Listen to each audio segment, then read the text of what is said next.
So ladies and gentlemen, clearly, this is the new world of manufacturing. It's not new to you in this room, but it seems to be new to too many who are not in this room. The new world of manufacturing is in fact a high-tech, high-skilled, actively innovative, and highly responsive to consumers. Engineers, programmers, and designers are the new faces of Canadian manufacturers, as they have been for some time in so many other countries that we are competing with. Now, these are indicators of change. Not everybody likes change, but these are the indicators of a trend within manufacturing towards more innovative and effective ways of doing things.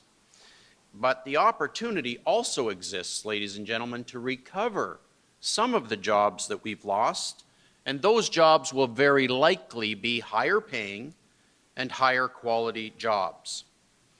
Now, while some manufacturers have indeed already made the necessary adjustments and continue to do so, and congratulations to so many who have had the foresight to see this shift coming, but many more, in my opinion, too many more, need to seize the opportunities for change, to build collaborative partnerships with other businesses, with post-secondary educational institutions, and of course, to work very hard to reach new international markets and get involved in global supply chains.